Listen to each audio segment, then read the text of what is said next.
because your mind chooses the path of least resistance. Your mind has the ultimate tactical advantage over you. It knows what scars you. It knows your fears. It knows your insecurities, and it protects you. Which is why I talked about the 40% rule in my book. The 40% rule is all about the brain has the tactical advantage over you. It knows, and it keeps you away from all that. That's why it says don't jump out of an airplane. Don't go in the ocean where there's sharks. It's a protective mechanism. Don't go back to the place where your dad beat the shit out of you in your mind. Don't go back. The brain protects you, but protects you so much, it doesn't allow growth. So the brain is an amazing thing, but the brain controls you. You must control it. You must take power over your own mind, or your mind will guide you into all the soft places that your brain wants to live in. Your brain has enough information. It doesn't want to go through that process of mind hardening. It doesn't want to do that. I gotta remember what time I gotta be here, what time I gotta be there. This is where I want to stay. I'm peaceful.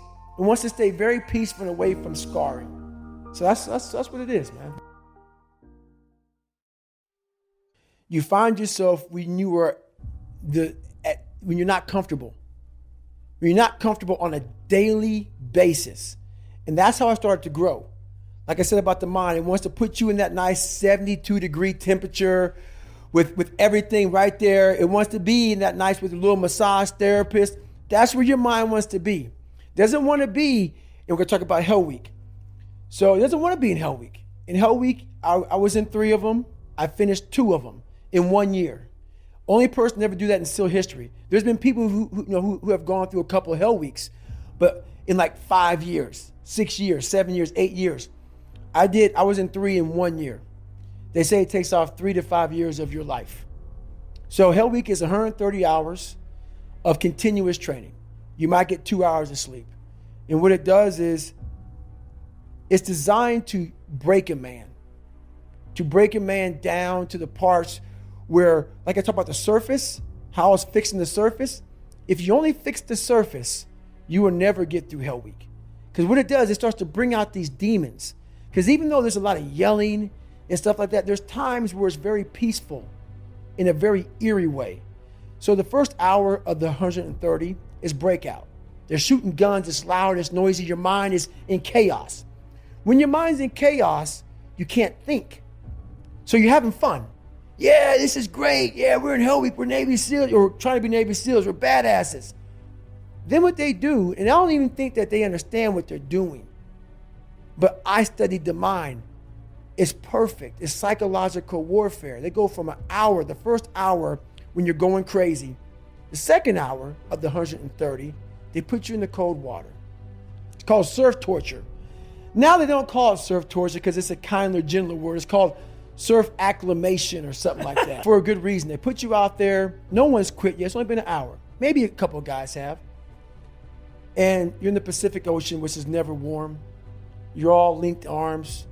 You're sitting there and the waves are crashing over you.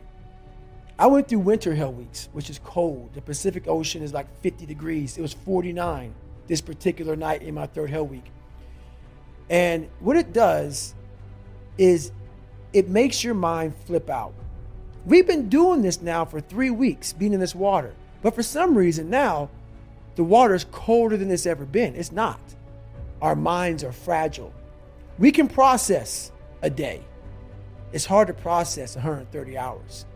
There's no end. There's no end. So the mind starts to ramp up. So you're sitting there, it's quiet, no one's yelling at you, you hear the ocean, shh, shh, and you're freezing. And your mind goes spastic, starts to think, I have another 129 hours. You're not going home, you're getting yelled at, you could be frozen. So you panic, you freak out, and you want to quit. What I realized about the mind is those people who can be in that time and embrace that time and be in that moment and not allow the mind to go to 129 hours on hour 1. It's the control that we don't have in our minds. It's the control that you had to have for 3 months when you're miserable, when you're suffering, when you're laying on the floor, when you're doing all the disciplines it takes to be a monk.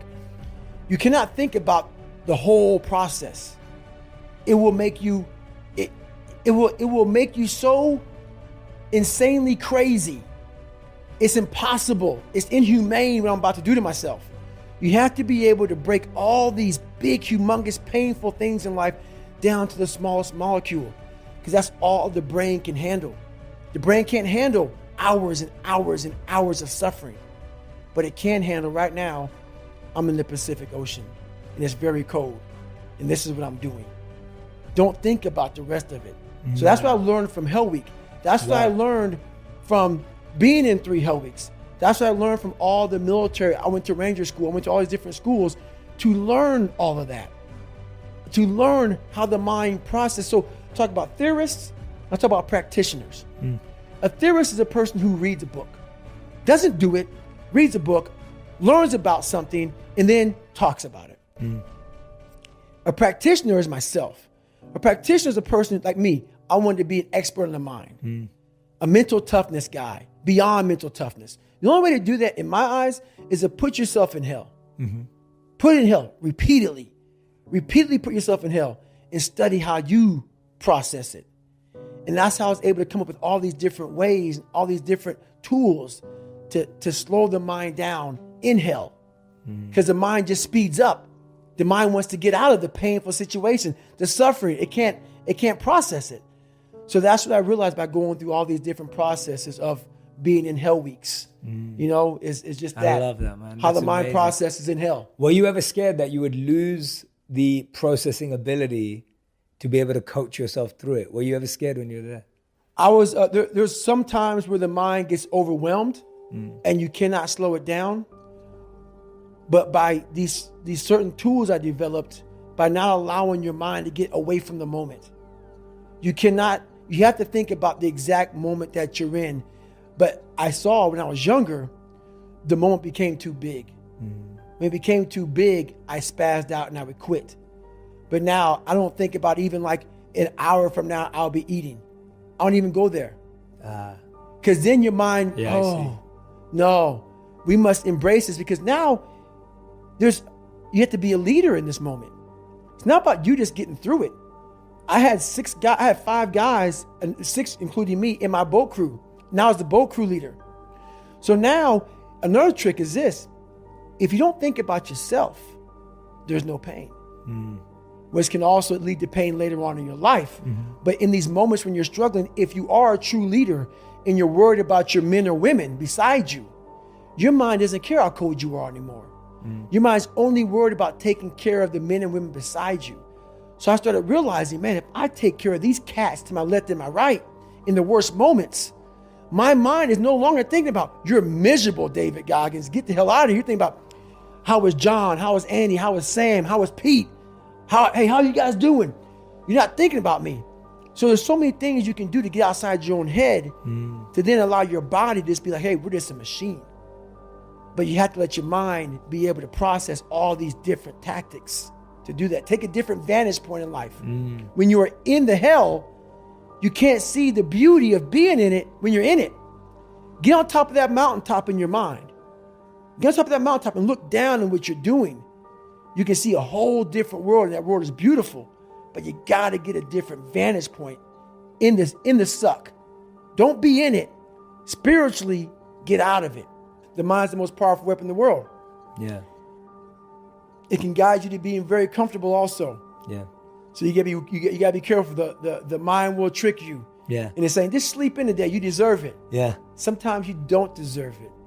So there's that fine line of the mind getting the tactical advantage over you, to where you're like, I've worked too hard. Yeah. You really haven't worked hard enough.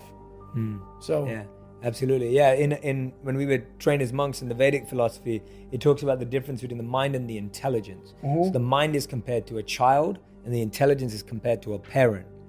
And so when the child goes loose, when the mind goes loose, when it's not trained, controlled, disciplined, self-disciplined, etc., it can have tantrums. It can throw things out the pram, right? It demands more. Like a child always wants to sleep in. Right. Always. Right? Always. Even if the child knows that it's better to wake up to go to school, right, a child doesn't want to. A child doesn't want to study for exams. Right. Because it's hard, it's painful.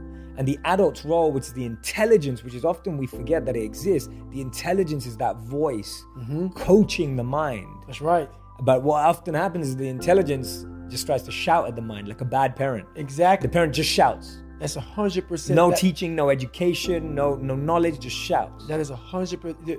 The way you explain that about the child's mind is 100% the truth. I just want to sleep in. Always throwing tantrums. Never getting what they want. Whenever they don't get what they want, they throw a tantrum. But what happens is we never grow. We are 40, 50, 60, still throwing that tantrum we once did at 7 and 8 years old. So people think with age is growth. No, it's not. You have to go back into the scarring to get the growth.